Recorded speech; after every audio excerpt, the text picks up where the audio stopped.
ঘৃণা ঘৃণা জিনিসটা এত খারাপ, মানে এত ডেঞ্জারাস হতে পারে ঘৃণা জিনিসটা। যে কোনো জিনিসে দেখবে, কাজ বলো, কোনো মানুষ বলো, বা যে কোনো কিছু জিনিস বলো, যে কোনো কিছুর মধ্যে যদি একবার ঘৃণা লেগে যায় না, তখন মনে হয় যখন হয় সেই মানুষটাও যদি হয় তাহলে মনে হয় মানুষের দিকে তাকাতে ইচ্ছে করে না। আর কোনো কাজও যদি হয়, যে সেই কাজটার মধ্যে যদি মানে বিরক্ত লেগে যায়, মানে ঘৃণা লেগে যায় আর কি, তখন মনে হয় এই কাজটা আর করবোই না। তাতে তোমার যতই বেনিফিটস হোক না কেন, তখন মনে হয় যে না থাক, আমি লসেও যদি পড়ে যাই তারপরেও আমার এই কাজটা করতে একদমই ভালো লাগে না, তাই না? তো সেরকমই কিছু কিছু মানুষ লাইফে এরকমভাবে ঘৃণার মতো হয়ে দাঁড়ায় আর কি লাইফে, মানে সহ্য করা যায় না। সেটা কি তোমাদের ক্ষেত্রে হয় কি না জানি না, কিন্তু আমার ক্ষেত্রে এরকম হয়। একবার দুবার তিনবার করে এরকম করে সুযোগ দিয়ে দিয়ে যে কোনো মানুষের সাথে একবার ভুলে যাওয়া যায় কথাগুলো, যদি তোমার পাস্টে যদি তাদের সাথে কিছু হয়ে থাকে। কিন্তু যখন একবার ঘৃণা লেগে যায় না, সেই জন্য তো বললাম যে ঘৃণা জিনিসটা এত খারাপ, যে একবার যদি ঘৃণা বসে যায়, তারপর মনে হয় এই লোকটার সাথে মনে হয় আর সে যেই হোক না কেন, সেই মানুষটার সাথে আর কোনোভাবেই সম্পর্ক টিকিয়ে রাখা যায় না। সে যেদিকে যেটাই হোক, বন্ধুত্ব বলো, যে কোনো কিছুর মধ্যেই দেখবে যে মানে বিরক্তি লেগে যায় সেই মানুষটার সাথে, সে ফ্যামিলি মেম্বার হোক বা পাড়াপড়শি হোক বা রিলেটিভই হোক না কেন। আমার কাছে জানি না ঘৃণা জিনিসটা মানে আমার গায়ে যদি লেগে যায় কারোর প্রতি, আমি তার দিকে আর ফিরেও তাকাতে চাই না। আমার সাথে অনেক কিছু মানে অনেক লোকের সাথে আমার এরকম হয়েছে যে লাইফে তো মানে আগে তো এরকম বুঝতাম না, তো যত দিন মানে দিন যাচ্ছে, বড় হচ্ছি, তত তো মানুষের মানে অরিজিনাল চেহারাটা দেখতে পাই না। সে অনেকে আছে যে তোমার কাছের দেখাবে, তোমার সাথে এসে মেলামেশা করবে, তোমাকে এরকমভাবে ফিল করাবে যে তোমাকে মানে তোমার তোমার ব্যাপারে মানে ও খুবই পজিটিভ।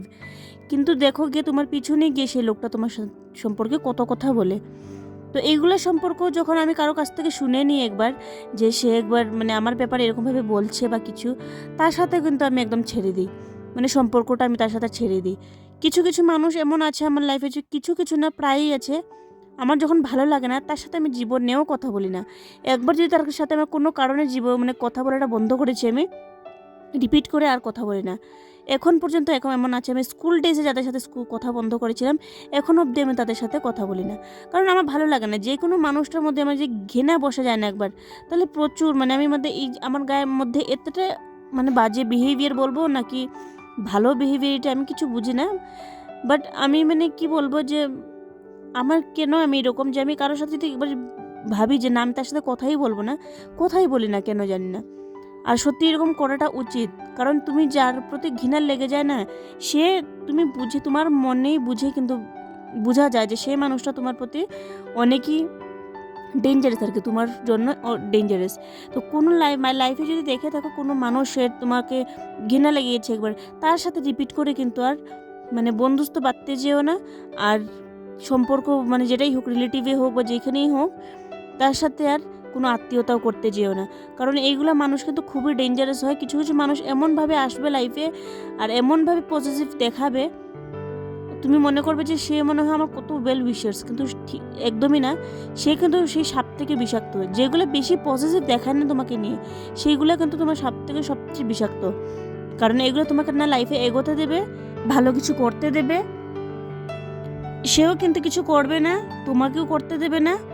জাস্ট এরকম আর কি, মানে তুমি যদি কিছুতে করো, তোমার নামে নিন্দা এর কাছে ওর কাছে করতে থাকবে। তো সেই জন্য এরকম বিষাক্ত মানুষ যদি লাইফে পেয়ে থাকো, তাহলে এগুলো মানুষের সাথে একদমই সম্পর্ক রেখো না। আর আমার প্রতি আমার মানে কোনো কোনো কাজ, যে কোনো কাজেই বলো, কাজেই যদি আমার কোনো কাজে যদি বিরক্তি লেগে যায় না, ঘৃণা লেগে যায় কোনো কারণে, আমি সেটার দিকে আর ফিরে তাকাতে চাই না। তো আজকে এই কথাটা বলার কারণ হয়েছে, আমার লাইফ অনেকই এরকম ঘটেছে। স্কুল লাইফ থেকে হয়তো আমি এরকম আফটার মেট্রিকের পর থেকে আমি এক একটা মানুষকে চিনে আসছি আর কি লাইফে। অনেকটা লাইফে স্ট্রাগলিং হয়েছে আমাদের, অনেকটা কষ্ট করে আমরা আমাদের ফ্যামিলি আমরা এগিয়েছি। তার সেই সময়ে মানে এরকম মানুষের মানে ফেস চিনতে পেরেছি আর কি, তখন থেকে আমার গায়ে ঘৃণা লেগেছে।